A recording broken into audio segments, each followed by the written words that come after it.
ಜೋಳಿಗೆಯನ್ನು ಹಿಡಿದುಕೊಂಡೇ ಹುಟ್ಟಿದೆ, ಇಂದಿಗೂ ಜೋಳಿಗೆ ತಪ್ಪಿಲ್ಲ, ಜೋಳಿಗೆಯದೇನೂ ತಪ್ಪಿಲ್ಲ.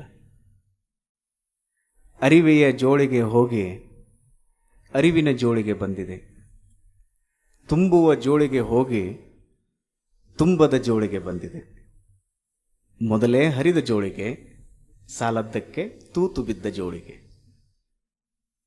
ಈ ಜೋಳಿಗೆಯ ಹಿಡಿದುಕೊಂಡೇ ನಾ ತಿರುಗಿದೆ, ಅರಿವಿನ ತಿರೆಯ ದೊರೆಗಳ ಮನೆ ಮನೆಗೆ. ಅವರು ನೀಡಿದರು, ನಾ ಬೇಡಿದುದ, ನಾ ಬೇಡದುದ. ಓಡಿ ಬಂದೆ ಮನೆಗೆ, ಜೋಳಿಗೆಯ ನೋಡುವ ತುರದಿಂದ, ತೆರೆದೆ ಜೋಳಿಗೆ ಉಕ್ಕುವ ತವಕದಿಂದ. ನೋಡಿದೆ, ಕೋಡಿದೆ, ಬಾಡಿದೆ, ಬರಿದೋ ಬರಿದು ಜೋಳಿಗೆ. ಈ ಜೋಳಿಗೆಯ ಹೊಲಿದುಕೊಳ್ಳದೆ ಅವರ ಬೇಡಿ ಫಲವೇನು, ಅವರು ನೀಡಿ ಫಲವೇನು? ಸ್ವತಂತ್ರ ಧೀರ ಸಿದ್ದೇಶ್ವರ, ಈ ಹರಿದ ಜೋಳಿಗೆಯ ಹೊಲಿದುಕೊಳ್ಳಲು ಶ್ರದ್ಧೆಯ ಸೂಜಿಯ ಸಿದ್ಧಿಯ ದಾರವ ನೀಡ, ಎಲ್ಲ ನೀಡುವ ನೀನು, ಎಲ್ಲ ನೀಡುವ ನೀನು. ಪ್ರಾತಸ್ಮರಣೀಯರಾದ ಮಹಾಮಹಿಮರಾಗಿರುವಂತಹ ಬಸವಣ್ಣನವರನ್ನು ಮೊದಲುಗೊಂಡು ಸಮಸ್ತ ಬಸವಾದಿ ಪ್ರಮಥರ ದಿವ್ಯ ಚೇತನಕ್ಕೆ ಪ್ರಣಾಮಗಳನ್ನು ಸಲ್ಲಿಸಿ, ಈ ನಾಡನ್ನು ಉದ್ಧಾರ ಮಾಡಿರುವಂತಹ ಎಲ್ಲ ಯತಿವರೇಣ್ಯರ ಪವಿತ್ರ ಪಾದಗಳಿಗೆ ಭಕ್ತಿ ಪುರಸ್ಸರವಾಗಿರುವಂತಹ ಪ್ರಣಾಮಗಳನ್ನು ಸಲ್ಲಿಸಿ, ನಾವೆಲ್ಲರೂ ದಾಸೋಹಿಗಳಾಗಬೇಕು, ದಾಸೋಹವನ್ನು ಮಾಡಬೇಕು, ದಾಸೋಹವನ್ನು ನೆರವೇರಿಸಬೇಕು, ಸೇವಾ ಮಾಡಬೇಕು. ಬಸವಣ್ಣನವರು ಸೇವಾ ಮಾಡಿದರು ನೋಡ್ರಿ. ಒಂದು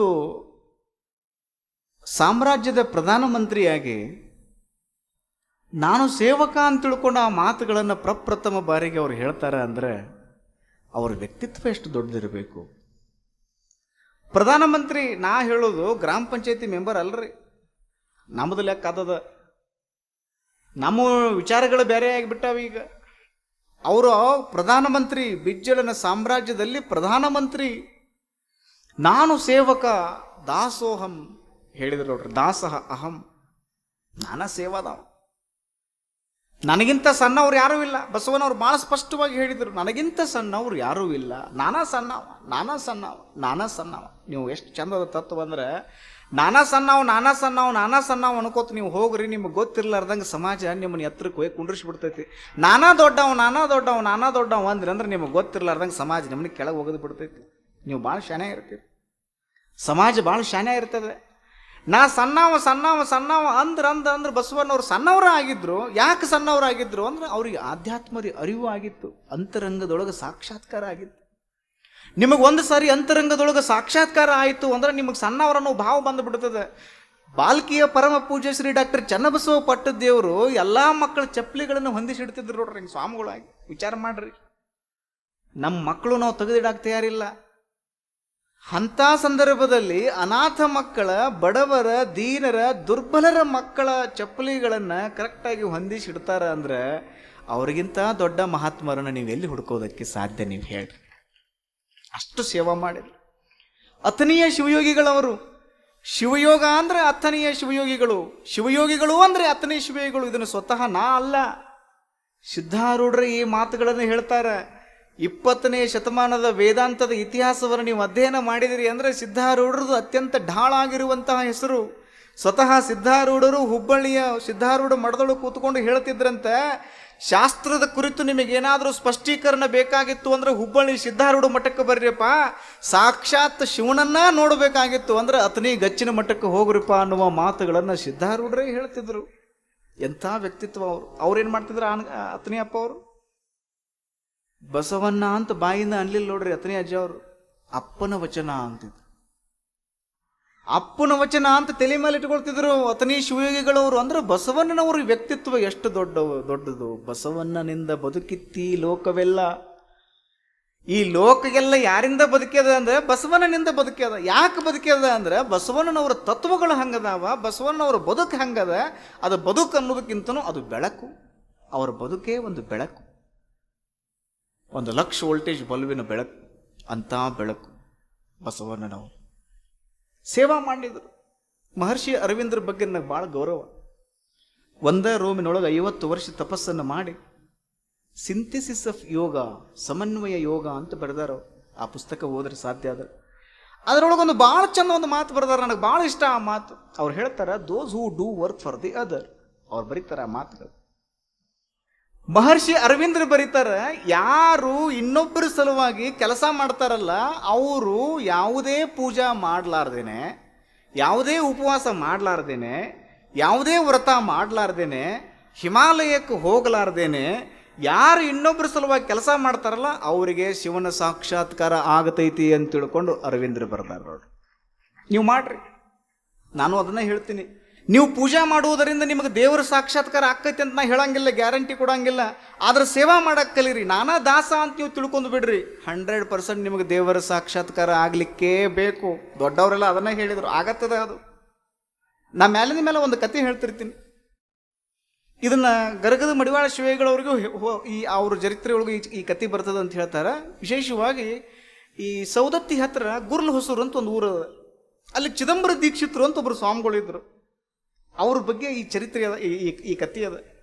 ಯಾರೋ ಇಬ್ರು ಗಂಡ ಹೆಂಡತಿ ಮದುವೆ ಆಗಿ 10 ವರ್ಷ ಆಗಿತ್ತು. ಆಗಿರ್ಲಿಲ್ರಿ ಅವ್ರಿಗೆ. ಏನ್ರಿ ಹೇಳಿದ್ನೇನ್ರಿ ಅಂದ್ರೆ ನಿಮ್ಮ ತಲೆಯಾಗ ತುಂಬ್ಯಾರ ಅದನ್ನ. ಮದುವೆಯಾಗಿ 10 ವರ್ಷಕ್ಕೆ ಆಗಿರಲಿಲ್ಲ ಅಂದ್ರೆ ಮಕ್ಕಳ ಆಗಿರಲಿಲ್ಲ ಅಂತ ನಿಮ್ಮ ತಲೆಯಾಗ ತುಂಬಿಬಿಟ್ರ ಅದನ್ನ. ಯಾಕೆ ಮನೆ ಆಗ್ಬಾರ್ದಂತ ಐತೇನ್ರಿ, ನೌಕರಿ ಆಗ್ಬಾರ್ದಂತ ಐತೇನ ಅಂದ್ರೆ ನಿಮ್ಮ ತಲೆಯಾಗ ತುಂಬಿಬಿಟ್ಟಾರ ಅದನ್ನ. ಅವಕ್ಕೂ ಮದುವೆಯಾಗಿ 10 ವರ್ಷ ಆಗಿತ್ತು. ಎಲ್ಲರೂ ಕೇಳ್ತಿದ್ರು, ಸುದ್ದಿಲ್ಲನ ಹಿಂಗೆ ಸುದ್ದಿಲ್ಲನಿಲ್ಲ ನಂದನ್ನು ಅವ್ರನ್ನ ಮುದ್ದಿನ ಮಾಡಿ ಓದ್ಬಿಟ್ಟಿದ್ರು. ಕಾಳಿದಾಸ ಒಂದು ಮಾತು ಬರೆದ, ಅಪುತ್ರಸ್ಯ ಗತಿರ್ನಾಸ್ತಿ, ಮಕ್ಕಳಿಲ್ಲದವ್ರಿಗೆ ಮುಕ್ತಿ ಇಲ್ಲ. ಹಂಗೆ ಎಲ್ಲರೂ ಅಪಾರ್ಥ ಮಾಡ್ಕೊಂತ ಹೋಗ್ಯಾರ. ಕಾಳಿದಾಸ ಹಂಗೆ ಬರ್ದಿಲ್ರಿ ಅದನ್ನ. ಮಕ್ಕಳು ಇರ್ಲಾರ್ದವ್ರಿಗೆ ಮುಕ್ತಿ ಇಲ್ಲ ಅಂತಲ್ಲ, ಯಾರು ಗುರುವಿನ ಮಕ್ಕಳಾಗಂಗಿಲ್ಲ ಅವರಿಗೆ ಮುಕ್ತಿ ಇಲ್ಲ ಅಂತ ಅರ್ಥ ಹೊರತಾಗಿ ಮಕ್ಕಳು ಇರ್ಲಾರ್ದವ್ರಿಗೆ ಮುಕ್ತಿ ಇಲ್ಲ ಅಂತ ಅರ್ಥ ಮಾಡೋವಂಗಿಲ್ಲ. ಮದುವೆಯಾಗಿ 10 ವರ್ಷ ಆಗಿತ್ತಲ್ಲ, ಮಕ್ಕಳಾಗಿರ್ಲಿಲ್ಲ, ಎಲ್ಲ ದವಾಖಾನೆ ತೋರಿಸಿದ್ರು, ಆಗಿರ್ಲಿಲ್ಲ. ಯಾರೋ ಹೇಳಿದ್ರು, ಅಲ್ಲೊಬ್ರು ಸ್ವಾಮಿಗಳದಾರ, ಹೋಗ್ರಿ ಅವ್ರ ಹತ್ರ, ಅವರು ಆಶೀರ್ವಾದ ಮಾಡ್ತಾರ, ಮಕ್ಕಳಕ್ಕವ. ಇದನ್ನು ಒಂದು ನೋಡೇ ಬಿಡೋಣ ಅಂದ್ರೆ ಇಬ್ರು ಗಂಡ ಹೆಂಡತಿ. ಕಷ್ಟದಾಗಿದ್ದವ್ರಿಗೆ ನೀವು ಏನೇ ಹೇಳ್ರಿ ಅವ್ರು ನಿಮ್ಮ ಮಾತು ಕೇಳ್ತಾರೆ. ಏನೇ ಹೇಳ್ರಿ ಅದ ಒಂದು ಉದ್ಯೋಗ ಆಗಿಬಿಟ್ಟತಿ. ಕಷ್ಟದಾಗಿದ್ದವ್ರಿಗೆ ನೀವು ಏನೇ ಹೇಳಿಬಿಟ್ರಿ ಅವ್ರು ಕೇಳ್ತಾರೆ. ಯಾರೋ ಒಬ್ರು ಸ್ವಾಮಿಗಳು ಹೆಸರು ಹೇಳತ್ತಾರ ಅಂದಮೇಲೆ ಹೋಗೇ ಬಿಡೋಣ ಅಂತ ತಿಳ್ಕೊಂಡು ಇಬ್ರು ಗಂಡ ಹೆಂಡತಿ ವಿಚಾರ ಮಾಡಿ ಅವ್ರು ಹೇಳಿದ್ರು ಹೇಳೋರು, ಮಠಕ್ಕೆ ಹೋಗೋ ಹಂಗೆ ಹೋಗಬೇಡ್ರಿ, ಹಣ್ಣು ಹಂಪಲ ತೊಗೊಂಡು ಹೋಗ್ರಿ. ನಿಮಗೆ ಗೊತ್ತದ, ಮಠಕ್ಕೆ ಹೋಗುವಾಗ ಸಣ್ಣ ಸಣ್ಣ ಹುಡುಗರು ಮನೆಗೆ ಹೋಗುವಾಗ ಏನಾರ ತೊಗೊಂಡ ಹೋಗ್ಬೇಕು. ನೀವು ಹೋಗ್ಬೇಕಿಲ್ರಿ. ಸಣ್ಣ ಸಣ್ಣ ಹುಡುಗರು ಇರುವಂಥ ಮನೆಗೆ ನೀವು ಹಂಗೆ ಹೋಗಿಬಿಟ್ರಿ ಅಂದ್ರೆ ಹುಡುಗರು ಹಾಡ ಹಾಡ್ತಾವ. ಮಾಮ ಬಂದಾನೋ, ಏನು ತಂದಾನೋ, ನಾವಂತೂ ಹಾಡ್ತಿದ್ದೀವಿ ಸಣ್ಣಾಗಿದ್ದಾಗದ. ಸಣ್ಣ ಹುಡುಗರು ಮನೆಗೆ ನೀವು ಏನಾದರೂ ಹಂಗೆ ಕೈಲಿ ಹೋದ್ರೆ ಮಾಮ ಬಂದಾನೋ, ಏನು ತಂದಾನೋ, ಹಂಡೆದಂತ ಹೊಟ್ಟೆ ಬಿಟ್ಕೊಂಡು ಹಂಗೆ ಬಂದಾನು, ಹುಡುಗರು ಹಾಡ ಹಾಡಕತ್ತಾವ. ನೀವು ಮಠಕ್ಕೆ ಬರುವಾಗ ಏನಾದರೂ ತೆಗೆದುಕೊಂಡ ಬರಬೇಕು. ಯಾಕೆ ತೆಗೆದುಕೊಂಡು ಬರಬೇಕು ಅಂದ್ರೆ ಮಠಕ್ಕೆ ಎಲ್ಲೆಲ್ಲೋ ಭಕ್ತರು ಬಂದಿರ್ತಾರ, ಅವರು ಬಾಯಿಯೊಳಗೆ ನಿಮ್ಮ ಮನೆಯೊಳಗಿನ ಒಂದು ಹಣ್ಣು ಬಿತ್ತು ಅಂದ್ರೆ ಸಾಕ್ಷಾತ್ ಬಸವಣ್ಣನ ಬಾಯಾಗ ಬೀಳ್ತೈತಿ ಅನ್ನುವಂಥ ನಂಬಿಕೆಯೊಳಗೆ ನಾವು ಮಠಕ್ಕೆ ತೆಗೆದುಕೊಂಡು ಬರ್ತೀವಿ. ಬಂದ್ರಿ ಇಬ್ರು ಗಂಡ ಹೆಂಡತಿ ಬಂದ್ರೆ, 1 ಡಜನ್ ಬಾಳೆಹಣ್ಣ, ಎಲೆ ಅಡಿಕೆ, ಕಾಯಿ ತೊಗೊಂಡು ಬಂದರು. ಅಪ್ಪ ಅವ್ರು ಎಲ್ಲಿ ನಾವು ಕಸ ಹೊಡಿತಿದ್ದು ಬಾವು ಬಾಯಿ ಮಾಡ್ಬಿಟ್ರು, ಒಳಗದಾರ ಕುಂಡ್ರಿ. ಯಾವಾಗ ಬರ್ತಾರ್ರಿ? ದಾಸಕ್ಕೈತಿ ಕುಂಡ್ರಿ, ಯಾಕೆ ಗಡ್ಬಡ್ ಮಾಡಿ ಕುಂಡ್ರಿ. ಕೂತ್ಕೊಂಡ್ರು. ಆ ಕಡೆಯಿಂದ ಬಂದ್ರು ನೋಡ್ರಿ ಸ್ವಾಮಿಗಳು, ಒಳಗಿನ ಪೂಜಾ ಮುಗಿಸಿ ಹಿಂಗೆ ನೋಡಿದ್ರು ಅವ್ರನ್ನ. ಯಾವ್ರವರು ಅಂದರು. ಯಪ್ಪ ನಾವು ಇಂಥ ಊರವ್ರಿ, ಇಲ್ಯಾಕೆ ಬಂದಿರಿ ಅಂದ್ರು. ಮದುವೆಯಾಗಿ 10 ವರ್ಷ ಆತ್ರಿ, ಮಕ್ಕಳಾಗಿಲ್ಲ, ನೀವು ಆಶೀರ್ವಾದ ಮಾಡ್ರಿ, ಮಕ್ಕಳಕ್ಕಾವಂತ ಬಂದಿದ್ವಿ, ಅದಕ್ಕೆ ತಮ್ಮ ದರ್ಶನಕ್ಕೆ ಬಂದೀವಿ, ಆಶೀರ್ವಾದ ಮಾಡ್ರಿ. ಗಂಡ ಹೆಂಡತಿನ ಇಬ್ರು ನೋಡಿದ್ರೆ ಸ್ವಾಮಿಗಳು ಏನು ಅನ್ನಬೇಕ್ರಿ ಅವರು? ಆಶೀರ್ವಾದ ಮಾಡಿ ಕಳಿಸ್ಬೇಕು ಬೇಡ್ರಿ. ಅವ್ರಂದ್ರು, ತಮ್ಮ ಈ ಜನ್ಮಲ್ಲ 7 ಜನ್ಮಕ್ಕೂ ನಾವು ಮಕ್ಕಳಾಗಂಗಿಲ್ಲ ಹೋಗಂದ್ರು ಅವರು. ಏನಂದ್ರಿ? ಈ ಜನ್ಮದಲ್ಲ 7 ಜನ್ಮಕ್ಕೂ ನಿನಗೆ ಮಕ್ಕಳಾಗಂಗಿಲ್ಲ ಹೋಗಂದ್ರು. ಸಿಡ್ಲ ಹೊಡೆದಂಗ ಆ ಹೆಣ್ಮಗಳಿಗೆ, ತಾಯಿಗೆ. ಹಣ್ಣಲ್ಲಿಟ್ಟರು, ನಮಸ್ಕಾರ ಮಾಡಿ ಬರ್ತಿದ್ರು, ಅಳ್ಕೋತ ಬರ್ತಿದ್ರು. ಅವ್ನು 40 ವರ್ಷ ಕಸ ಹೊಡೆದಿದ್ದು ನೋಡ್ರಿ ಮಠದಾಗ. ಬಂದವ್ರಿಗೆಲ್ಲ ಪ್ರಸಾದ ನೀಡಿದ್ದ, ಸ್ವಚ್ಛ ಹಿಂಗೆ ಕಸ ಹೊಡೆದಿದ್ದ, ಅವ್ರ ತಟ್ಟೆ ತೊಳೆದಿದ್ದ. ಅವ 40 ವರ್ಷ ಆತ್ ನಾನು ನೋಡಾಕತ್ತೀನಿ. ಭಾಳ ಮಂದಿ ಅಳ್ಕೊಂತ ಅಜ್ಜಾರ ಹತ್ರ ಬರ್ತಾರ, ಅವ್ರ ದರ್ಶನ ತೊಗೊಂಡು ನಕ್ಕೊಂತ ಬರ್ತಾರ. ಇವ್ರು ನಕ್ಕೊಂತ ಬಂದಾರ, ಅಳ್ಕೊಂತ ಹೊಂಟಾರ. ಕೇಳ್ಬೇಕಂತ ತಿಳ್ಕೊಂಡು ಕಸಬರಿಗೆ ಹೋಗಿ, ತಂಗಿ ಯಾಕೆ ಕೇಳಾಕತ್ತೀವ? ಹಿಂಗಾತ್ರಿ. ಈ ಜನ್ಮದಲ್ಲ, 7 ಜನ್ಮದ ಹೇಳ್ಯಾರ. ಅದನ್ಯಾಕೆ ವಿಚಾರ ಮಾಡ್ತೀವ? ನಮ್ಮ ಅಜ್ಜಾರು ಯಾವುದೋ ಗುಂಗ್ನ್ಯಾಗ ಅಂದಿರ್ತಾರ, ಅದನ್ನ ಕಟ್ ವಿಚಾರ ಮಾಡ್ತಿ. ವರ್ಷ ತುಂಬ ಕೊಡದ ನೀ ಗಂಡ ಮಗನ ಹಿಡಿತಿ ಹೋಗಂದ್ ನಾವು. ಯಾರೇ ಮತ್ತ ಅವ ಬರೀ ಮಕ್ಕಳ ಹಿಡಿತಿ ಅಂತ ಹೇಳಿಲ್ರಿ, ಅವ ಗಂಡು ಮಗನ ಹಿಡಿತಿ ಅಂತ ಹೇಳತ್ತಾನ. ಮತ್ತೆ ಅಗದಿ ಗೆರಿ ಕೊರೋದಂಗ ಎಲ್ಲ ಕಡೆ ರಿಜೆಕ್ಟ್ ಆಗಿ ಮಠಕ್ಕೆ ಬಂದು ಸೆಲೆಕ್ಟ್ ಆಕ್ಕ ಅಂತ ಕೇಳಿದ್ವಿ. ಇವು ಒಬ್ಬ ಅಂಥದ್ರಾಗ ಇರ್ಬೇಕಂದ್ಲ ಕೆನಮಗಳು. ಆಯ್ತು ರೀ ಅಣ್ಣಾರ ಅಂತ ಬಂದರು. ಸಮ್ಟೈಮ್ಸ್ ಮಿರಾಕಲ್ ಹ್ಯಾಪನ್ಡ್, ಆಗ್ತಾವ, ಆಗ್ಯಾವ. ಅವ ಏನು ಕಸ ಹೊಡ್ಯಾವ ಹೇಳಿದ್ದಲ್ಲ, ನೀವು ನಂಬಬೇಕು. ವರ್ಷ ತುಂಬ ಹುಡ್ದ ಈ ಹೆಣ್ಮಗಳು ಗಂಡ ಮಗನ ಹಡ್ದಳ್ರಿ.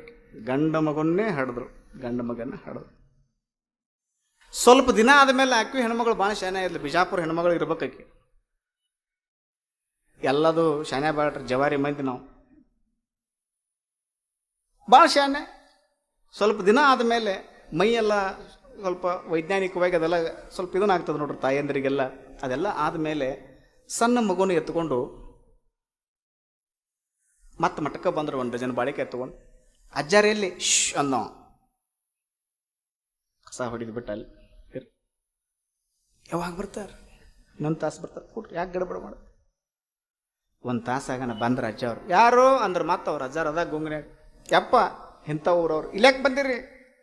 ಹೋದ ವರ್ಷ ಬಂದಿದ್ದೀವ್ರಿಪ್ಪ. ಬಂದ್ರ ಅಂದ್ರೆ ಅಜ್ಜಾರು. ಅವ್ರೊಂದು ನಮೂನಿ ಅಜ್ಜಾರು ಇದ್ರು. ಏನಾತು ಬಂದ್ರ? ನೀವು ಆಶೀರ್ವಾದ ಮಾಡ್ರೆ ಮಕ್ಕಳಕ್ಕಂತ ಬಂದಿದ್ದೀವ್ರಿಪ್ಪ. ನೀವು ಆಶೀರ್ವಾದ ಹಿಂಗೆ ಮಾಡಿದ್ರಲ್ಲ, ಈ ಜನ್ಮಲ್ಲ 7 ಜನ್ಮಕ್ಕೂ ಮಕ್ಕಳಾಗಂಗಿಲ್ಲ ಅಂತ ಆಶೀರ್ವಾದ ಮಾಡಿದ್ರಿ. ಆದ್ರೆ ಅಂದ್ಲ ಹೆಣ್ಮಗಳು. ಏನಂದ್ರಿ? ಇದಕ್ಕೆ ಕಂಜಂಕ್ಷನ್ ಅಂತಾರೆ ಇಂಗ್ಲೀಷ್ನಾಗ. ಏನಂತಾರೆ? ಕಂಜಂಕ್ಷನ್. ಇದು 2 ವಾಕ್ಯಗಳನ್ನು ಜೋಡಿಸ್ತದ ಇದು. ಆದ್ರೆ ಸ್ವಾಮಿಗಳು ಹೆಂಗೆ ಹೇಳ್ತಾರೆ ಪ್ರವಚನ? ಭಾಳ ಚಲೋ ರೀ. ಆದ್ರೆ ಅಂದ್ ಏನು ಮುಂದೆ ಬಾಂಬ್ ಹೋಗಿತಿರ್ಲಿ, ಅದಕ್ಕರೆ ಇದು ನಿಮ್ಮ ತಲೆಯಾಗಿರಲಿ. ಆ ಮಣಿತನಕ್ಕೆ ನಾವು ಹೆಣ್ಣು ಕೊಡ್ಬೇಕಂತೀವ್ರಿ. ಆ ಮಣಿತನದವ್ರು ಹೆಂಗ್ರಿ? ಭಾಳ ಚಲೋ ರೀ ಹುಡುಗ. ಆದ್ರೆ ಕೇಳಿರೇನ್ರಿ ಕತಿ? ಇದೆಲ್ಲದಕ್ಕೂ ಬರ್ತೈತಿ. ಹೆಂಗೆ ಹಾಡ ಹಾಡ್ತಾರ್ರಿ ಈಗ ಗವಾಯಿಗಳು? ಭಾಳ ಚಲೋ ಹಾಡ್ತಾನ್ರಿ ಹುಡುಗ. ಆದ್ರೆ ತಬಲ ಹೆಂಗೆ? ಭಾಳ ಚಲೋ. ಆದ್ರೆ ಅವ್ರು ಹೆಂಗೆ? ಭಾಳ ಚಲೋ. ಆದ್ರೆ ಅಂದ್ ಏನು ಮುಂದೆ ಬರ್ತೈತಲ್ಲ, ಅದಕ್ಕೆ ಕರೀರ. ಮತ್ತೆ ತಲೆಯಾಗಿ ಇಟ್ಕೊಡ್ರಿ. ಆ ಹೆಣ್ಮಗಳಂದ್ಲು, ಬಂದಿವ್ರಿಯಪ್ಪ ರೀ. ಆದ್ರೆ ಅನ್ಲಕ್ಕಿ. ಏನಾದ್ರೆ? ಹೋದ ವರ್ಷ ನಾವು ಬಂದಿದ್ದೀವ್ರಿಪ್ಪ, ನೀವು ಮಕ್ಕಳಕ್ಕವಂತ ಆಶೀರ್ವಾದ ಮಾಡ್ತಿರತ್ತ ಬಂದ್ರೆ, ನೀವು ಈ ಜನ್ಮಲ್ಲಿ 7 ಜನ್ಮಕ್ಕೂ ಆಗಂಗಿಲ್ಲ ಅಂತ ಹೇಳಿದ್ರಿ. ನಿಮ್ಮ ಮಡ್ದಾಗ ಕಸ ಹೊಡಿತಾನಲ್ಲ, ಸೇವಾ ಮಾಡ್ತಾನಲ್ಲ, ಅವನ ಮಾತು ಖರೆ ಆಗೈತಿ, ನಿಮ್ಮ ಮಾತು ಸುಳ್ಳಾಗೈತಿ ಅಲ್ರಿ ಅಜ್ಜಾರ? ಅದ್ರ ಉತ್ತರ ಹೇಳ್ರಿ, ಅದಕ್ಕೆ ಬಂದಿವಿ ಅಷ್ಟು ದೂರಿಂದ. ಸ್ವಾಮಿಗಳು ನಕ್ಕೊಂತ ಹೇಳಿದ್ರು, ಭಾಳ ಚಲೋ ಹೇಳಿದಿವ ತಾಯಿ. ನಾ 40 ವರ್ಷ ಪೂಜೆ ಮಾಡ್ತಿರ್ಬೇಕು. ಪೂಜಾ ಕುಂತ್ನಿ ಅಂದ್ರೆ ಅಂತ್ರ ಹೇಳ್ಬೋದು, ತಪಸ್ಸು ಮಾಡಬಹುದು. ಇಷ್ಟೆಲ್ಲ ಆಗಿ ನನ್ನ ಮಾತು ಸುಳ್ಳಾಗೈತಿ. ಅವನ ಮಾತು ಯಾಕೆ ಖರೆ ಆಗೈತಿ ಅಂದರೆ, ಪೂಜಾ ಮುಗಿಸ್ಕೊಂಡು ಹೊರಗೆ ಬನ್ನಿ ಅಂದ್ರೆ ನನ್ನ ಪಾದ ಸೇವಾ ಮಾಡ್ತಾನವ. ಯಾರು? ಅವ 40 ವರ್ಷ ನನ್ನ ಪಾದ ಸೇವಾ ಮಾಡ್ಯಾನವ. ಹಿಂಗೆ ಪೂಜಾ ಮುಗಿಸ್ಕೊಂಡು ಬನ್ನಿ ಅಂದ್ರೆ ನನ್ನ ಪಾದ ಒತ್ತಾನ. ಗುರುವಿಗೆ ತನುವನ್ನು ಪಾದ ಒತ್ತಾನ, ಸೇವಾ ಮಾಡ್ತಾನೆ. ಹಸಿರು ಯಾರಾದರೂ ನಮ್ಮ ಮಠಕ್ಕೆ ಬಂದ್ರಂದ್ರೆ ಹೊಟ್ಟೆ ತುಂಬ ಅವ್ರಿಗೆ ಪ್ರಸಾದ ನೀಡ್ತಾನೆ, ಅವ್ರ ತಾಟ ತೊಳಿತಾನೆ, ಅನ್ನದ ಅಗಳಗಳನ್ನ ತೆಗಿತಾನೆ. ಹಿಂಗಾಗಿ ನಾ 50 ವರ್ಷ ಪೂಜೆ ಮಾಡಿದ್ರು ನನ್ನ ಮಾತು ಸುಳ್ಳಾಗೈತಿ, ಅವನ ಮಾತು ಖರೆ ಆಗೈತಿ ನೋಡು ತಂಗಿ ಅಂತ ತಿಳ್ಕೊಂಡು ಸ್ವಾಮಿಗಳು ಹೇಳಿದ್ರು. ಅವ್ರು ಇದು ಸೇವಾ ತಾಕತ್ತು. ಬಸವಣ್ಣನವ್ರು ಇದನ್ನು ಮಾಡಿದ್ರು ನೋಡ್ರಿ. ನಾನು ಸೇವಕ. ಸರ್ವೀಸ್ ಈಸ್ ಸಾಲ್ವೇಷನ್ ಅಂತ ಹೇಳ್ತಾರೆ. ಮುಕ್ತಿ ಯಾವುದು, ಮೋಕ್ಷ ಯಾವುದು ಅಂದರೆ ಸೇವಾ ಮಾಡೋದು. ನಾವು ಸೇವಾ ಮಾಡಕ್ಕೆ ನೀವು ಪ್ರಯತ್ನ ಮಾಡಬೇಕು. ಹಾನಗಲ್ ಕುಮಾರಸ್ವಾಮಿಗಳು ಅಂದರು ಸೇವಾ ಮಾಡು, ನಾ ಸೇವಕ ಅಂತ ಹೇಳಿದರು. ಅತನಿ ಶಿವೇಗಳಂದ್ರು ನಾ ಸೇವಕ ಅಂತ ಹೇಳಿದರು. ಅತನಿ ಶಿವೇಗಳು ಮುಂದುವರೆದು ಹೇಳ್ತಾರ, ನಾ ಕಸಬರಿಗೆ ಅಂತಿದ್ರು ಅವರು. ಕಸಬರಿಗೆ ಅಂದ್ರೆ ನೀವು ತಿಳ್ಕೊರಿ, ಅದಕ್ಕೆ ಲಕ್ಷ್ಮಿ ಅಂತ ನಾವು ಕರಿತೀವಿ. ಯಾಕೆ ಕರಿತೀರಿ ನೀವು?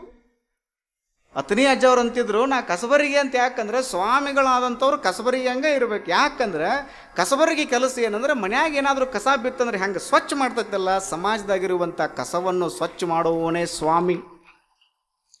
ಈ ಭಾಷ್ಯವನ್ನು ಬರೆದರು ಅತನಿ ಸ್ವಾಮಿಗಳು. ಧಾರವಾಡದ ಮುರುಘಾಮಠದ ಅಜ್ಜವ್ರು ಅದನ್ನೇ ಮಾಡಿದ್ರು. ಎಲ್ಲರೂ ಅದನ್ನೇ ಮಾಡ್ಕೊತ ಬಂದರು. ಎಷ್ಟು ಖುಷಿ ಆಗ್ತದೆ ಅಂದರೆ, ಇದಕ್ಕೆಲ್ಲಕ್ಕೂ ಸೂತ್ರ ಯಾರು ಅಂದರೆ ಮಹಾತ್ಮ ಬಸವಣ್ಣನವರು, ಅವರನ್ನು ಬಿಟ್ಟು ಮತ್ತೇನೂ ಇಲ್ಲ. ಆ ಬಸವಣ್ಣನವರನ್ನು ಮಾತ್ರ ನಾವು ತಲೆಯೊಳಗೆ ಇಟ್ಕೊಳ್ಬೇಕು, ಅವರ ಆರಾಧನೆ ಮಾಡಬೇಕು. ಬಸವಣ್ಣವರ ಆರಾಧನೆ ಅಂದ್ರೆ ಏನು? ಬರೀ ವಚನ ಹೇಳ್ಕೊಂತ ಹೋಗೋದಲ್ರಿ, ಇದು ನಮಗೆ ತಿಳಿಯಾಗಿರ್ಬೇಕು. 3 ಬಟ್ ವಿಭೂತಿ ಬಡ್ಕೊಂಡು ಹಿಂಗೆ ವಚನ ಹೇಳ್ಕೊಂತ ಹೊಂಟಿವಿ ಅಂದ್ರೆ ಅದು ಬಸವ ತತ್ವದ ಪ್ರಚಾರ ಅಂತ ಭಾಳ ಮಂದಿ ತಲೆಯೊಳಗೆ ಅದ. ಅದು ವಸ್ತುತಃ ಅದಷ್ಟೇ ಬಸವ ತತ್ವದ ಪ್ರಸಾರ ಅಲ್ಲ ಅಂತ ನಾನು ಹೇಳಂಗಿಲ್ಲ. ಅದಷ್ಟೇ ಬಸವ ತತ್ವ ಅಲ್ಲ. ನಾವು ದಾಸೋಹ ಮಾಡಬೇಕು ಅಂತ ತಿಳ್ಕೊಂಡು ನಾನು ನಿಮಗೆ ಹೇಳ್ತೀನಿ ಅಂದರೆ, ನಿಮಗೆ ಬಂದಿರುವಂಥ ಆದಾಯದೊಳಗೆ ಎಲ್ಲ ನೀವು ದಾಸೋಹನ ಮಾಡ್ರಿ ಅಂತ ನಾನು ಹೇಳಂಗಿಲ್ಲ. ದಾಸೋಹದೊಳಗೆ ಭಾಳ ಪ್ರಕಾರಗಳದಾವ. ನಿಮಗೆಲ್ಲರಿಗೂ 10 ಮಂದಿ ನಿಮ್ಗೆ ಅಡುಗೆ ಮಾಡಿ ಹಾಕಕ್ಕೆ ಆಗಲಿಲ್ಲ ಅಂದರೆ ನಿಮ್ಮ ಮನೆ ಮೇಲೆ ಹೋಗಿ 4 ಕಾಳು ಹಿಂಗೆ ಒಗೆದು ಬಿಡ್ರಿ. 4-6 ಪಕ್ಷಿಗಳು ಬಂದು ಆ ಕಾಳುಗಳನ್ನು ತಿಂದು ಹೋದು ಬಿಟ್ಟು ಅಂದ್ರೆ ಅದು ಕೂಡ ದಾಸೋಹನೇ, ಅದು ದಾಸೋಹನೇ. ನಿಮ್ಮ ಮನೆ ಮೇಲೆ ಒಂದಿಷ್ಟು ನೀರು ತುಂಬಿಡ್ರಿ ಕೊಬ್ಬರಿ ಪಟ್ಟಿ ಒಳಗೆ, ಅವು ನೀರು ಕುಡಿದು ಹೋದು ಅಂದ್ರೆ ಅದು ದಾಸೋಹನೇ, ಅದು ಒಂದು ತತ್ವನೇ. ನಾನು ಸಣ್ಣವ ಅನ್ನೋದು ಒಂದು ತತ್ವನೇ. ಈ ರೀತಿಯಾಗಿರುವಂತಹ ತತ್ವಗಳನ್ನು ನಾವು ಅಳವಡಿಸಿಕೊಳ್ಳುವಂಥವರಾಗಬೇಕು. ಬಸವಣ್ಣನವರ ಕೈಯನ್ನು ನಾವು ಯಾವಾಗೂ ಬಿಡಕೂಡದು. ಈ ಮಾತು ಹೇಳಿ ನನ್ನ ಮಾತು ಮುಗಿಸ್ಬಿಡು. ಬಸವಣ್ಣನವ್ರ ಕೈ ಯಾವಾಗೂ ನಾವು ಬಿಡಬಾರ್ದು ನೋಡಿ. ಅವ್ರ ಕೈ ಬಿಟ್ಟಿವಿ ಅಂದ್ರೆ ನಾವು ಕೆಟ್ಟಿವಿ ಅಂತನ ಅರ್ಥ. ಬಸವಣ್ಣನವ್ರ ಕೈ ಬಿಟ್ಟಿವಿ ಅಂದ್ರೆ ನಾವು ಕೆಟ್ಟಿವಿ ಅಂತ ಅರ್ಥ. ನೀಲಿ ಹಾಕಿದ ದೋತ್ರ, ನೇರು ಶರ್ಟ್ ಅಂಗಿ, ಚೂಪ್ ಒಂದು ಟೊಪಿಗೆ, ಕೈಯಾಗ ಒಂದು ಕೈ ಚೀಲ ಹಿಡ್ಕೊಂಡು ಅಪ್ಪ ತಯಾರಾದ. 10 ವರ್ಷದ ಮಗ ಅಂದ, ಅಪ್ಪ ಎಲ್ಲಿ ಹೊಂಟಿ? ನೀವು ಮುಂಜಾನೆ ಎದ್ದು ಹಿಂಗೆ ಚಲೋ ತಂಗಿ ಟಿಪ್ ಟಾಪ್ ಆಗಿ ತಯಾರಾಗಿ ಹೋಗುವಾಗ ತಾಯಿನೋ ತಂಗಿನೋ ಹೆಂಡತಿನೋ ನೀವು ಪ್ರೀತಿಯಿಂದ ನಿಮಗೆ ಎಲ್ಲಿ ಹೊಂಟ್ರಿ ಅಂತ ಕೇಳ್ರಿ, ನೀವೇನಂತೀರಿ? ಬುದ್ಧಿ ಐತೆ ನಿನಗೆ? ಚಲೋ ಕೆಲಸಕ್ಕೆ ಹೊಂಟಿದ್ನಿ, ಎಲ್ಲಿ ಹೊಂಟಿ ಅಂತೇಳಿ ಅಡ್ಡ ಬಾಯಿ ಹಾಕಿಬಿಟ್ಟೆ ಅಲ್ಲ. ಇಲ್ಲಿ ಕಾಳಜಿಯಿಂದ ತಾಯಿನೋ ತಂಗಿನೋ ಎಲ್ಲಿ ಹೊಂಟಿಯೋ ಅಂತ ಕೇಳಿದ್ರೆ, ಎಲ್ಲಿ ಹೊಂಟ್ರಿ ಅಂತ ಕೇಳಿದ್ರೆ ಬುದ್ಧಿ ಐತನ, ಅಲ್ಲಿ ಐತನ, ಅದೈತನ, ಇದೈತನ ಕೇಳ್ತೀರಿ. ಮತ್ತು ಬಸ್ನಾಗ ಕುಂತ ತಕ್ಷಣ ಕಂಡಕ್ಟರ್ ಏನು ಕೇಳ್ತಾನೆ? ನಿಮ್ಮನ್ನು ಎಲ್ಲಿ ಹೊಂಟ್ರಿ ಅಂತಲೇ ಕೇಳ್ತಾನೆ. ಅಲ್ಲಿ ತಾಯಿನ ತಂಗಿನ ತಡ ಬೇದ್ ಬಿಡ್ತೀವಿ, ಇಲ್ಲಿ ಬಡ ರೊಕ್ಕ ತೆಗಿತೀವಿ. ಇದು ಮೂಢನಂಬಿಕೆ. ಭಾಳ ದಿನದಿಂದ ರೂಮಿನ ಬಾಗಿಲ ತೆಗೆದ್ರಂಗಿಲ್ಲ. ಒಮ್ಮೆ ಬಾಗಿಲ ತೆಗೆದ್ರೆ ಅಂದ್ರೆ ಮೂಲೆಗೆಲ್ಲ ಹುಳ ಮೇಯ್ಕೋದು ಕೂತಿರುವಂಥ ಹಲ್ಲಿ ನಿಮ್ಮ ಮೇಲೆ, ಹಸಿರು ಗಿಡ ನೋಡ್ರಿ, ಹೆಸರಿಗೆ ಜಳಕ ಇವತ್ತು ಯಾಕೆ ಹಲ್ಲಿ ನಿಮ್ಮ ಮೇಲೆ ಬಿತ್ತು ಚಲೋ, ಅಪ್ಪಿ ತಪ್ಪಿ ನೀವು ಹಲ್ಲಿ ಮೇಲೆ ಬಿದ್ದರೆ ಹಲ್ಲಿದ ಪುಣ್ಯತಿಥಿನ ಆಗಿಬಿಡ್ತೈತಿ. ಇವು ಮೂಢನಂಬಿಕೆ. ಬಸವಣ್ಣನವ್ರು ಭಾಳ ದೊಡ್ಡ ಕ್ರಾಂತಿ ಮಾಡಿದರು, ನಿಮಗೆ ಗೊತ್ತಿರಲಿ. ಇದು ಮೂಢನಂಬಿಕೆ. ಮೂಢನಂಬಿಕೆ ಹೋಗಬೇಕು, ಮೂಲ ನಂಬಿಕೆ ಬರಬೇಕು. ಮೂಲ ನಂಬಿಕೆ ಬರಬೇಕು, ಅದು ಹೋಗಬೇಕು, ಇದು ಬರಬೇಕು. ಮೂಲ ನಂಬಿಕೆ ಬಂತು ಅಂದ್ರೆ ಮೂಢನಂಬಿಕೆ ತಾನ ಹೋಗ್ತೈತಿ. ಅದು ಬರಬೇಕು, ಇದು ಹೋಗಬೇಕು. ಎಲ್ಲಿ ಹೊಂಟಿ ಅಂತ 10 ವರ್ಷದ ಮಗ ಕೇಳಿದಲ್ಲ, ಅಪ್ಪ ಅಂದ, ಜಾತ್ರೆಗೆ ಹೊಂಟೀನಿ. ನಾನು ಬರೋ ಒಂದು ಮಗ, ಜಾತ್ರೆ ಗದ್ಲು ಭಾಳ ಆಕತ್ತಪ್ಪ, ಸಾಯಂಕಾಲ ನಿಮ್ಮ ಮಗು ಬರ್ತಿದ್ದಾಳ, ಅಕ್ಕಿ ಜೋಡಿ ಬಾ ಅಂದ ನಾವು. ಅಕ್ಕಿ ಜೋಡಿ ಬಾ, ಭಾಳ ಗದ್ಲಿರುತ್ತೆ. ಒಬ್ಬ ಮಗ ಇದ್ದ, ನಾನು ನಿನ್ನ ಜೋಡಿ ಬರಾವಂದ್ರೆ ನಿನ್ನ ಜೋಡಿನ ಬರಾವ ಅಂದ ಮಗ. ಹಂಗಂದ್ರೆ ನಂದು ಒಂದು ಕಂಡೀಷನ್ ಐತಿ ಅಂದ್ರೆ, ಏನು ಕಂಡೀಷನ್? ಜಾತ್ರೆಯಾಗ ನನ್ನ ಕೈ ಬಿಡಂಗಿಲ್ಲ ಅಂದ್ರೆ ನಿನ್ನ ಕರ್ಕೊಂಡು ಹೋಗ್ಕೊಂಡು, ಇಲ್ಲ ಅಂದ್ರೆ ಇಲ್ಲೇ ಬಿಟ್ಟು ಹೋಗ್ಕೊಂಡು ನೋಡೋಣ. ಮಾರಾಯ ಏನು ಮಾಡಿದ್ರು ನನ್ನ ಕೈಯನ್ನ ಬಿಡಂಗಿಲ್ಲ, ನಾನು ಕರ್ಕೊಂಡು ಹೋಗಂದ 10 ವರ್ಷದ ಮಗ. ಅಪ್ಪ ಮಗ ಇಬ್ಬರು ಬಂದ್ರೆ ನೋಡ್ರಿ ಜಾತ್ರೆಗೆ. ನೋಡ್ಬೇಕು, ಜಾತ್ರೆ ಅಂದ್ರೆ ಕೇಳಿರೇನ್ರಿ? ಎಲ್ಲಿ ಬೇಕಾದಲ್ಲಿ ಜೇಕ, ಎಲ್ಲಿ ಬೇಕಾದಲ್ಲಿ ಜನ, ಯಾರು ಗುಲಾಲ್ ಗೋಸ್ತಿದ್ರು, ಯಾರು ಭಂಡಾರ ಗೋಸ್ತಿದ್ರು, ಯಾರು ಚುನುಮುರಿ ಹಾರಿಸ್ತಿದ್ರು, ಭಜನೆ ಮಾಡ್ತಿದ್ರು, ಪ್ರಾರ್ಥನಾ ಮಾಡ್ತಿದ್ರು, ಡೊಳ್ಳು ಕುಣಿತ. ಜಾತ್ರೆ ಅಂದ್ರೆ ನೋಡ್ಬೇಕು. ಅಪ್ಪಾಜಿ ಹೆಗಲ ಮೇಲೆ ಹೊತ್ಕೊ ಅಂದ ಮಗ. ಹೆಗಲ ಮೇಲೆ ಹೊತ್ಕೊಂಡು ಆಗಲೇ ಇದು ಒಂದು ಕಡತಂದ, ನಿಂದು ಒಂದು ಜಾತ್ರೆ ಆಗೇ ಬಿಡ್ಲಿದ್ರಾಗ. ಹೆಗಲ ಮೇಲೆ ಹೊತ್ತು ನೋಡಿದ ಜಾತ್ರೆ ಅಂದ್ರೆ ಆ ಹುಡುಗ ಅನಿಸ್ತು, ಈ ಭೂಮಿ ಮೇಲಿನ ಸ್ವರ್ಗ ಯಾವುದಾದ್ರೂ ಇತ್ತು ಅಂದ್ರೆ ಇದೇ ಜಾತ್ರೆ ಅನ್ನುವಷ್ಟರ ಮಟ್ಟಿಗೆ ಹುಡುಗ ಖುಷಿ ಆಯ್ತು. ಇದೇ ಸ್ವರ್ಗ, ಮತ್ಯಾವುದು ಇಲ್ಲ, ಇದೇ ಸ್ವರ್ಗ. ಅಪ್ಪಾಜಿ ಕೆಳಗಿಳಿಸಿದ. ಇಂಗ್ಲೀಷ್ನೊಳಗೆ ಒಂದು ಮಾತದ, man proposes but God disposes ಅಂತ. ನೀವು ಏನು ಮಾಡಿದ್ರು ದೇವ್ರು ನಿಮ್ಮನ್ನ ಕೈ ಹಿಡಿಯಂಗಿಲ್ಲ. ಯಾವಾಗ ಅಪ್ಪ ಮಗನ ಕೆಳಗೆ ಇಳಿಸಿದಲ್ಲ, ಯಾರೋ ಬಂದು ಹಾದು ಬಿಟ್ರಿ ಇಬ್ಬರಿಗೂ. ಅಪ್ಪ ಒಂದು ಕಡೆಗೆ, ಮಗ ಒಂದು ಕಡೆ. ಅಪ್ಪನ ಮಗ ಹುಡುಕಾಡ್ತಾನ, ಮಗನ ಅಪ್ಪ ಹುಡುಕಾಡ್ತಾನ. ಒಬ್ರಿಗೊಬ್ರು ಸಿಗಾಕತ್ತೇ ಇರಲ್ಲ. ಯಾಕೆ ಸಿಗಾಕತ್ತೇ ಇರಲಿಲ್ಲ ಅಂದ್ರೆ ಲಕ್ಷಾಂತರ ಮಂದಿ ಕೂಡ್ಯಾರ್ರಿ ಆ ಜಾತ್ರೆಯಾಗ. ಒಬ್ರಿಗೊಬ್ರು ಸಿಗಾಕತ್ತೇ ಇರಲಿಲ್ಲ. ಅವ ಅಪ್ಪ ಅಂತ ಕೂಗ್ತಾನ, ಎಲ್ಲಿದೆಯೋ ನನ್ನ ಮಗನ ಅಂತ ಇವ್ ಕೂಗ್ತಾನ. ಒಬ್ರಿಗೊಬ್ರು ಸಿಗಾಕತ್ತೇ ಇರಲಿಲ್ಲ. ಹುಡುಗಗೆ ಸಾಕಾಗಿ ಬಿಡ್ತು, ಹುಡುಕಾಡಕ್ಕಾಗವಲ್ತಾತು. ಧ್ವನಿ ಹಿಡಿದು ಬಿಡ್ತು, ಗಂಟ್ಲು ಬಿಗಿದು ಬಂತು, ಕಣ್ಣ ನೀರು ಬರಾಕತ್ತು. ಅವ ಅಂದ, ಈ ಭೂಮಿ ಮ್ಯಾಲಿನ ನರಕ ಯಾವ್ದಾದ್ರು ಇತ್ತಂದ್ರೆ ಯಾವ್ದ್ರಿ? ಇದ ಜಾತ್ರೆ. ಈ ಭೂಮಿ ಮೇಲಿನ ನರಕ ಯಾವ್ದಾದ್ರು ಇತ್ತು ಇದೇ ಜಾತ್ರೆ ಅಂದವ ಮಗ. ಯಾಕೆ ಹೇಳ್ರಿ? ಈ ಪ್ರಶ್ನೆಯೊಳಗೆ ಯಾವ ಲಾಜಿಕ್ಕೂ ಇಲ್ಲ, ಯಾವ ಮ್ಯಾಜಿಕ್ಕೂ ಇಲ್ಲ. ಯಾಕಂದ ಅಂದ್ರೆ ಅಪ್ಪನ ಕೈ ಬಿಟ್ಟಾನ. ಅಪ್ಪನ ಕೈ ಬಿಟ್ಟಾನ ಅನ್ನೋ ಕಾರಣಕ್ಕಾಗಿ ಸ್ವರ್ಗದಂಗಿರುವಂತಹ ಜಾತ್ರೆ ನರಕಾಗಿ ಹೋಗಿಬಿಡ್ತು. ನಾವು ಒಂದು ಜಾತ್ರೆ ಒಳಗದೀವಿ. ಈ ಜಾತ್ರೆ ಒಳಗೆ ನಾವು ಎಲ್ಲಿವರೆಗೂ ನಾವು ಬಸವಣ್ಣ ಅನ್ನುವಂತಹ ಅಪ್ಪನ ಕೈ ಹಿಡಿತೀವಿ ಅಲ್ಲಿವರೆಗೆ ಜಾತ್ರೆ ಸ್ವರ್ಗ ಆಕತಿ. ಅವ್ರ ಕೈ ಬಿಟ್ಟಿವಿ ಅಂದ್ರೆ ಜಾತ್ರೆ ನರಕಾಗಿ ಹೋಗಿಬಿಡ್ಬೇಕು. ಅವ್ರ ಕೈ ಹಿಡಿಬೇಕಷ್ಟ. ಇಂತಹ ಕಥೆಗಳನ್ನು ಎಲ್ಲ ಕಡೆಗೂ ನಾವು ಹೇಳ್ತಿರ್ತೀವಿ, ಎಲ್ಲ ಕಡೆಗೂ ಹೇಳ್ತಿರ್ತಾರೆ. ಅವ್ರ ಕೈ ನಾವು ಗಚ್ಚಂಗೆ ಹಿಡ್ಕೊಳ್ಬೇಕು. ಗುರುವಿನ ಪಾದ ನಾವು ಗಚ್ಚಂಗೆ ಹಿಡ್ಕೊಳ್ಬೇಕು. ಗುರುವಿನ ಹಸ್ತವನ್ನು ನಾವು ಗಚ್ಚಂಗೆ ಹಿಡ್ಕೊಳ್ಬೇಕು. ಅವಾಗ ನಮ್ಮ ಬದುಕು ಸಾರ್ಥಕ ಆಗ್ತದೆ. ಆವಾಗ ನಮ್ಮ ಬದುಕು ಬಂಗಾರ ಆಗ್ತದೆ. ಆ ಹಿನ್ನೆಲೆಯಲ್ಲಿ ಬಸವಣ್ಣನವರ ಕುರಿತು ನಮ್ಮ ಮಕ್ಕಳಿಗೆ ನಾವು ತಿಳಿಸಿ ಹೇಳುವಂತಹ ಪ್ರಯತ್ನವನ್ನು ನಾವು ಮಾಡೋಣ. ಯಾಕಂದ್ರೆ ನಾವಂತೂ ಕಲಿತ್ಕೊಂಡಿವಿ ಬಸವಣ್ಣ ಅಂದ್ರೆ ಏನು ನಮಗೆ ಗೊತ್ತದ. ನಮ್ಮ ಮಕ್ಕಳಿಗೆ ಅದು ಗೊತ್ತಿರಲಿಲ್ಲ ಅಂದರೆ ಅವು ಬಸವಣ್ಣ ಅಂದ್ರೆ ಯಾರವರು ಏನವರು ಅಂತ ಪ್ರಶ್ನೆ ಕೇಳ್ಕೊಂತ ಹೋಗ್ತಾವೆ. ಹಂಗೆ ಹಾಕೊಂತ ಹೊಂಡಿತು ಅಂದ್ರೆ ಸಂಸ್ಕೃತಿ ನಶಿಸಿ ಹೋಗಕತ್ತದೆ. ಆ ಹಿನ್ನೆಲೆಯಲ್ಲಿ ನಾವೆಲ್ಲರೂ ನಮ್ಮ ಮಕ್ಕಳಿಗೆ ನಮ್ಮ ಸಂಸ್ಕೃತಿಯ ಜ್ಯೋತಿಯನ್ನು, ಸಂಸ್ಕೃತಿಯ ಒಂದು ಅಪರೂಪವಾಗಿರುವಂತಹ ಆ ಸಂಸ್ಕೃತಿಯ ಪರಿಚಯವನ್ನು ನಮ್ಮ ಮಕ್ಕಳಿಗೆ ನಾವು ಮಾಡಿಕೊಟ್ಟಿವಿ ಅಂದರೆ ಅದೇ ನಾವು ಮಾಡುವಂಥ ಒಂದು ಬಹಳ ದೊಡ್ಡ ಉಪಕಾರ ಆಗ್ತದೆ. ಆ ಹಿನ್ನೆಲೆಯಲ್ಲಿ ಬಸವಣ್ಣನವ್ರ ಕುರಿತು ನಾವೆಲ್ಲರೂ ಚಿಂತನೆಯನ್ನು ಮಾಡಬೇಕು. ಅವ್ರ ಬಗ್ಗೆ ಎಷ್ಟು ಚಿಂತನೆ ಮಾಡಿದ್ರೂ ಅದು ಕಡಿಮೆನೇ ಆಗ್ತದೆ, ಎಷ್ಟು ಅವ್ರ ಬಗ್ಗೆ ಹೇಳಿದ್ರೂ ಕೂಡ ಅದು ಕಡಿಮೆನೇ ಆಗ್ತದೆ. ಆಗ್ಯಾವ ನಮ್ಮ ಜ್ವಾಳ, ಉಳಿದಾವ ನಮ್ಮ ಹಾಡ, ಆ ಲೆಕ್ಕಕ್ಕೆ ಬಂದು ಬಿಡ್ತದೆ. ಭಾಳ ಚೈತನ್ಯವೇ ಆಗಿದ್ದಂತಹ ಪರಮ ಪೂಜ್ಯರು ಮರಣವೇ ಮಹಾನವಮಿ ಅಂದರು. ಮಾತೆಂಬುದು ಜ್ಯೋತಿರ್ಲಿಂಗ. ಅಲ್ಲಮ ಪ್ರಭುಗಳಂತಾರೆ ಮಾತು ಜ್ಯೋತಿ, ಮಾತೆಂಬುದು ಜ್ಯೋತಿರ್ಲಿಂಗ ಅನ್ನುವಂಥದ್ದು ಏನಾದರೂ ನಿಮಗೆ ಭಾಷ್ಯ ಬೇಕಾಗಿತ್ತು ಅಂದರೆ, ವ್ಯಾಖ್ಯಾನ ಬೇಕಾಗಿತ್ತು ಅಂದರೆ ನೀವು ಗದಗಿನ ಜಗದ್ಗುರು ಮಹಾಸನ್ನಿಧಿಯವರ ಆಶೀರ್ವಚನ ಕೇಳಿಬಿಡ್ರಿ. ಮಾತೆಂಬುದು ಜ್ಯೋತಿರ್ಲಿಂಗ ಅನ್ನುವಂಥದ್ದು ನಮಗೆಲ್ಲ ಗೊತ್ತಾಗಿಬಿಡ್ತದೆ. ಮರಣವೇ ಮಹಾನವಮಿ ಅನ್ಕೊಂತನ ಅವರು ಮರಣವೇ ಮಹಾನವಮಿ ಅನ್ಕೊಂತನ ಅವರು ಮಹಾನವಮಿಯನ್ನೇ ಆಚರಣೆ ಮಾಡಿಬಿಟ್ರು. ಅವತ್ತೇ ಲಿಂಗದೊಳಗೆ ಲೀನ ಆದರು. ಅವರ ಶರೀರ ಲಿಂಗ ಶರೀರ ಬಯಲಿನಲ್ಲಿ ಬಯಲಾಗಿ ಹೋಗಿಬಿಡ್ತು. ಅಂಥ ಸಂದರ್ಭದಲ್ಲಿ ನಾನು ಭಾಳ ಖುಷಿ ಪಡ್ತೇನೆ, ಭಾಳ ಹೆಮ್ಮೆ ಪಡ್ತೇನೆ. ಯಾಕೆ ಈ ಮಾತನ್ನ ಹೇಳ್ತೀನಿ ಅಂದರೆ, ವರ್ಡ್ಸ್ವರ್ತ್ ಒಂದು ಮಾತು ಹೇಳ್ತಾನೆ ಇಂಗ್ಲೀಷಲ್ಲಿ, bliss it was in that dawn to be alive ಅನ್ನುವಂಥ ಮಾತೊಂದು ಬರ್ತದೆ. ಅವ್ರು ಏನಕ್ಕೆ ಆ ಮಾತು ಹೇಳ್ತಾರಂದರೆ, ವರ್ಡ್ಸ್ವರ್ತ್ ಇರುವಂಥ ಸಂದರ್ಭದಲ್ಲಿ ಫ್ರಾನ್ಸ್ನಲ್ಲಿ ಕ್ರಾಂತಿ ಆಗ್ತಿತ್ತು, ಫ್ರೆಂಚ್ ಮಹಾಕ್ರಾಂತಿ ಆಗ್ತಿತ್ತು. ಅವರು ಬರೀತಾರೆ bliss it was in that dawn to be alive ಅಂತ ಬರೀತಾರೆ. ನಂದು ಭಾಳ ದೊಡ್ಡ ಭಾಗ್ಯ ಏನು ಅಂದರೆ, ಫ್ರೆಂಚಿನೊಳಗೆ ಮಹಾಕ್ರಾಂತಿ ಆಗುವಂಥ ಸಂದರ್ಭದೊಳಗೆ ನಾ ಬದುಕಿದ್ನೆಲ್ಲ ಅದ ನನ್ನ ಜೀವನದ ದೊಡ್ಡ ಭಾಗ್ಯ ಅಂತ ವರ್ಡ್ಸ್ವರ್ತ್ ಅಂತಾನೆ. ನಮ್ಮದು ಭಾಗ್ಯ ಏನು ಅಂದರೆ, ಪರಮ ಪೂಜ್ಯ ಜಗದ್ಗುರು ಮಹಾಸನ್ನಿಧಿಯವರು ಇರುವಂಥ ಸಂದರ್ಭದೊಳಗೆ ನಾವು ಇದ್ದೀವಲ್ಲ, ಇದಕ್ಕಿಂತಲೂ ದೊಡ್ಡ ಭಾಗ್ಯ ಇನ್ನೇನು ನಮಗೆ ಬೇಕಾಗ್ಯದ. ಅಷ್ಟೇ. ಸಕಲ ಜೀವಾತ್ಮರಿಗೂ ಲೇಸಾಗಲಿ ಅನ್ನುತ್ತಾ ನನ್ನ ಮಾತುಗಳನ್ನು ಪೂರ್ಣಗೊಳಿಸ್ತೇನೆ. ಶರಣ.